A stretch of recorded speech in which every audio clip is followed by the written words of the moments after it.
In this video, I'll guide you through how to find user engagement in Google Analytics 4. By the end, you'll know exactly where to go and what to click to see user engagement as a metric inside your reports. We'll keep it simple and visual so you can follow along step by step in your own account. First, open your browser and go to analytics.google.com. Make sure you're signed into the Google account that has access to your analytics property. If you manage multiple properties, double check that the correct one is selected at the top of the screen so you're looking at the right website or app data. Once you're in Google Analytics 4, look over to the menu on the left-hand side of the screen. Here you'll see several main sections such as Home, Reports, Explore, and so on. Click on Reports.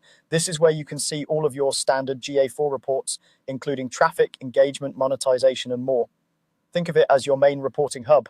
After clicking Reports, you'll land on the Reports section. From here, look for the option called Reports Snapshot. Click on Report Snapshot. This page gives you a high-level overview of key metrics and cards that summarize your performance, such as users, views, and engagement. It's a great starting point, and we're going to customize it to include user engagement. To do that, look towards the upper right area of the Report Snapshot page. You should see a small pencil icon, which represents Customize Report. Click on the pencil icon. This opens the customization panel where you can adjust how this report looks and what information it includes. Customizing your reports is helpful because it lets you surface the metrics that matter most to you instead of relying only on the default layout. Inside the customization view, find the option to add more metrics to the report. You should see a button or link labeled Add Metric. Click Add Metric. This is where you can search through the list of available metrics in GA4 and choose which ones to show in this particular report.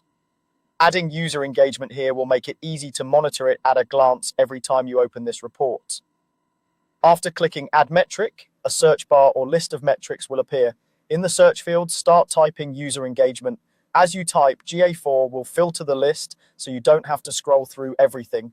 This helps you quickly locate the exact metric you want among the many options available. Once you see user engagement appear in the search results, click on User Engagement. This selects the metric and adds it to your customized report. After you've done that, make sure to apply or save your changes depending on the options you see on your screen. Now, when you return to your report snapshot, user engagement will be visible as part of your metrics, letting you track how deeply users interact with your content over time. That's all you need to do. You've gone from the main Google Analytics 4 dashboard to customizing your report snapshot and adding the user engagement metric. From here, you can repeat the same process to add other useful metrics, tailor different reports, and build a view that really reflects what matters most for your analysis.